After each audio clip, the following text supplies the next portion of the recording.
저는 미국에서 봤을 때 2024년에 니케이 지수가 처음으로 4만을 돌파를 했습니다. 4만이 어떤 숫자냐면 일본 경제가 버블이 터지기 전에 89년도에 뚫으려다가 못 뚫었던 게 4만이에요. 그러니까 35년 만에 2024년에 4만을 뚫었는데 코스피 상승 이유랑 거의 유사해요. 유동성이 풀리기 시작을 했고 연준이 금리 인하를 하면서 일본 증시도 한동안 저평가돼 있었어요. PBR 1 이하인 기업들이 많이 있었는데 아베 정부 때부터 굉장히 지속적으로 이 밸류에이션 개선책을 내놨었고요. 거기에 이제 외국인들이 긍정적으로 반응을 했고, 그리고 2023년 11월이 아마 챗 GPT가 처음 나왔을 거예요. AI 테마로 해서 이제 그런 투자들이 많이 이루어지기 시작했는데 일본 증시가 그 흐름을 한국보다 빨리 탄 거죠. 그래서 2024년에 이미 니케이는 4만을 넘었어요. 근데 그때 한국은 왜 못 올랐냐? 계엄 정국이었거든요. 정치 불확실성이 있고 뭐 대선을 한 해 만에 하니까 그거를 안 하고 있다가 정치 불확실성이 해소가 되자마자 말씀하신 2025년 한 2, 3분기부터 그 자금들이 이제 코스피를 쓸어 담기 시작한 거죠. 그러니까 글로벌 머니 입장에서는 코스피만 사는 게 아니라 다른 시장을 사다가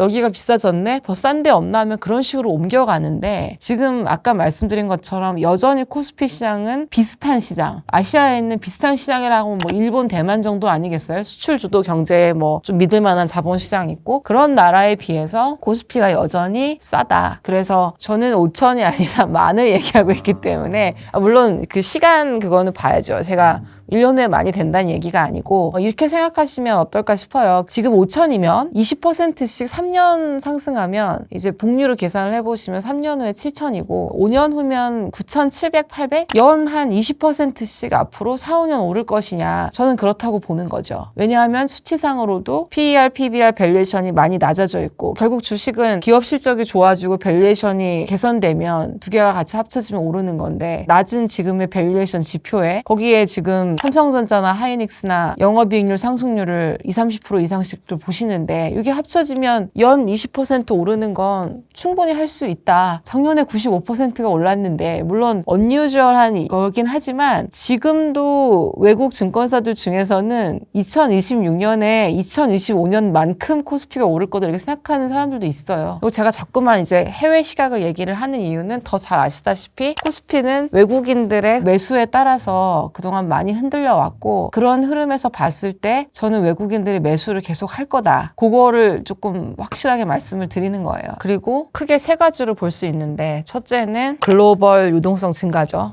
미국이 금리를 인하하고 또 재정 확대를 계속하면서 유동성이 크게 증가가 됐고요. 그 다음에 이제 이 유동성이 미국 증시는 상당히 많이 올라서 고평가 상태이기 때문에 다른 투자처를 찾다가 이 코스피가 우리가 알다시피 굉장히 저평가돼 있는 상태여서 이 저평가된 코스피에 더해진 한국 정부의 밸류업 정책, 주주가치 제고, 이제 이런 부분들을 긍정적으로 본 게 있고, 세 번째는 펀더멘털하게도 이 AI 시대에 한국 기업의 실적이 반도체는 물론이고 여러 산업에 걸쳐서 굉장히 좋게 나타나고 있고 앞으로도 좋을 거라는 전망, 그러니까 유동성, 저평가, 실적 개선, 이 세 가지가 합쳐진 결과로 볼 수 있을 것 같습니다. 그래서 말씀하신 것처럼 2025년에 주요국 주식시장 중에서 주가 상승률 1위가 코스피였죠. 저는 계속 추가 상승 쪽으로 장기적으로는 이어질 거라고 보는데, 앞서 말씀드린 세 가지 요인이 앞으로도 유효할 것 같아요. 유동성을 보시면 2026년에도 뭐 미국 금리가 뭐 한 차례 혹은 두 차례까지 일단 인하 전망이 있고, 또 미국이 중간 선거가 있기 때문에 계속해서 경기 부양이나 재정 확대는 할 걸로 봐요. 돈이 계속 많아지겠죠. 그리고 그런 것들이 지표로도 확인이 됩니다. 그럼 유동성 지표 확인할 때 많이 보는 게 리버스 리포 잔액이나 이제 MMF 잔액인데, 그 두 가지가 다 이제 유동성이 계속 늘어난다는 점을 이제 보여주고 있고요. 저평가는 코스피가 그동안 많이 올랐어도 여전히 주요 주식시장에 대비하면 PER이든 PBR이든 상당히 낮은 수준이에요. 일본, 뭐 대만, 미국 다 비교했을 때 아직은 코스피가 싸다 이렇게 얘기할 수가 있고, 세 번째로 기업 실적은 이미 많은 주요 증권사에서 나왔듯이 올해에도 한국 반도체주 실적이 견조할 거다. 환율 효과도 있고 또 AI 특수도 있고 해서 이 펀더멘털이 또 받쳐주는 면도 있기 때문에 이 세 가지 요인이 전부 다 추가 상승 쪽으로 무게를 주고 있고요. 물론 여기서 누구도 예상하지 못한 큰 뭐 전쟁이나 사고가 있을 가능성은 있죠. 근데 그런 게 없다는 전제 하에서는 지금까지 코스피 상승을 지탱해온 요인들이 올해에도 계속 힘을 발휘할 거다. 저 이렇게 생각합니다.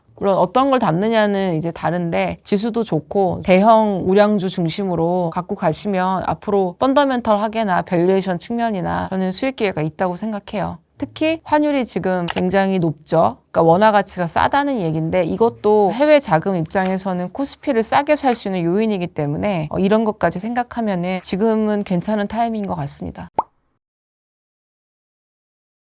일단 저는 삼성전자나 코스피 시장 전체가 장기적으로 상승할 거라는 건 계속 믿고 있어요. 그런 생각을 해요. 그래서 들고 있는 걸 보유하는 것도 괜찮고요. 하반기에 거의 코스피 상승은 삼성전자, 하이닉스 두 개가 주도를 했죠. 그래서 요즘에 외국인들은 조금 분산을 하는 것 같아요. 삼성전자, 하이닉스를 조금씩 팔고 다른 섹터들에 관심을 좀 가지는 것 같아서 전체적인 투자 규모는 유지하시되 약간의 분산 투자를 하는 건 괜찮은 것 같아요. 근데 매도하는 건 저는 별로 추천하고 싶지 않습니다. 그 이유가 있어야 되잖아요. 예를 들어서 AI 버블 아니냐. 확실한 뷰가 있으면 매도를 하실 수도 있죠. 투자는 개인의 판단입니다. 내가 생각하기에 난 이 밸류에이션이 너무 높다. 그럼 팔면 되고 어떤 이유가 있어야 되는데 그냥 막연히 조정이 오면 사야지 그거는 약간 거의 미신에 가까워요. 빠지겠지. 저희가 주식시장뿐만 아니라 다른 시장에서도 같은 경험을 하지 않습니까? 예를 들면 부동산이라든지 우상향하는 시장에서는 이렇게 오르다가 뭐 한 이 정도 사서 빠졌을 때는 이렇게 비싸게 샀지 하겠지만 결국 이렇게 올라가 보면 거기서 거기거든요.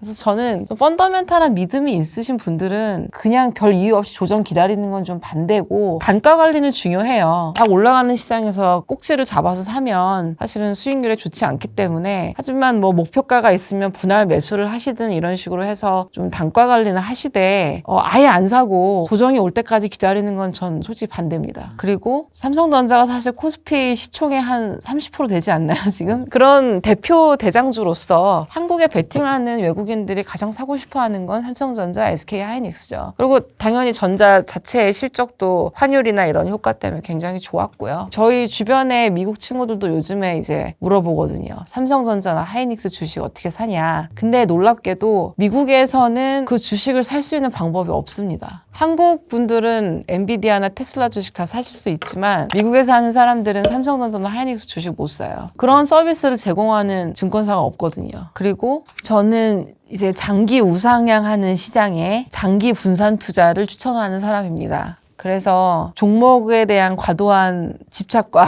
타이밍을 맞추려는 시도, 단타 매매 이런 것들은 지양하는 게 좋겠다는 생각을 하고요. 보합장이나 이런 상승이 애매한 시장에서는 어떻게든 수익을 내기 위해서 방법이 없겠지만 코스피에 대한 제 전망을 믿으신다면 장기적으로 올라가는 시장이라고 생각하신다면 지수 투자를 적립식으로 장기적으로 하는 걸 저는 추천을 드려요. 재미는 없지만 가장 스트레스 덜 받고 가장 시간 안 쓰면서 수익 나는 방식일 겁니다. 왜냐면 투자는 저는 이걸 많이 공부를 하고 고민하는 사람이지만 삶의 목적이 돼서는 안 된다고 생각해요. 투자는 삶의 수단이고 거기서 나오는 수익으로 가족과 시간을 더 보내고 자기가 좋아하는 일을 하는 게 맞다고 생각하기 때문에 그래서 저는 ETF를 되게 좋아하고 사실 100% ETF밖에 안 해요. 저는 분산 투자는 굉장히 좋은 거예요. 투자 공부하신 분들은 다 아실 텐데 계란을 여러 바구니에 나눠 담는 것만으로도 리스크가 줄어든다. 그래서 원래 투자의 세계에는 공짜는 없거든요. 하이 리스크는 하이 리턴이고 로우 리스크는 로우 리턴인데 그거의 유일한 예가 분산 투자입니다. 여러 군데 나눠서만 사도 리스크 대비 리턴이 좋아져요. 그래서 ETF가 좋은 투자고 저는 지수 투자도 좋아하고 반도체도 말씀하신 것처럼 삼성전자나 하이닉스는 너무 지금 많이 오른 것 같다. 근데 제가 말씀드린 이유로 전체적인 산업에 대한 전망은 여전히 좋다. 이렇게 생각하시면 섹터 ETF가 정답이겠죠? 체감 경기는 안 좋다는 말은 저도 이제 한국에 와서 많이 들었어요. 근데 보면은 이 이유는 아마 어떤 실질 구매력이 줄어들기 때문인 것 같아요. 그러니까 실제로 사람들이 물건이나 서비스를 살 수 있는 능력은 줄었는데 그 이유는 뭐 임금 상승률보다 물가가 더 많이 올라서 그런 것 같고요. 그리고 이런 느낌을 더 많이 주는 이유는 이건 한국뿐만이 아니라 글로벌한 트렌드인데 임금이 떨어지거나 안 오를 때 항상 저소득층이 더 큰 타격을 받습니다. 그래서 고소득층의 임금 임금은 항상 더 빨리 오르고 덜 떨어지고 이제 이런 소득 양극화 때문에 체감 경기는 더 안 좋은 것 같아요. 그래서 보실 때는 나는 나의 구매력은 좋아지지 않았는데 주가만 막 오르는 이런 점이 내가 느끼는 경제랑 또 기업이 느끼는 경제가 좀 분리되어 있는 그런 느낌이실 것 같아요. 근데 그럼에도 불구하고 외국인들은 계속 주식을 사고 있고 그 주가는 계속 올릴 것이고 이제 그런 양극화도 당분간 계속되지 않을까요? 왜냐하면 지금 고용이 불안정한 나라들이 많이 있습니다. 지금 AI 때문에 신규 고용은 잘 안 하는 추세고 또 임금을 올리거나 이런 걸 단행하는 기업은 없는데 물가는 계속해서 오르고 있죠. 특히 뭐 한국은 또 원화 가치가 싸기 때문에 수입 물가도 오르고 이제 이런 문제들이 체감하는 경기가 굉장히 안 좋다고 느껴지지만 사실은 한국 기업의 경쟁력이나 AI 시대의 전망은 외부에서는 그 어느 때보다도 밝게 보고 있습니다. 그리고 그게 언젠가는 내수에서 느껴졌으면 좋겠고요. 앞으로도 저는 그럴 것 같아서 코스피 투자는 저도 지금 더 해야 되나 생각하고 있습니다.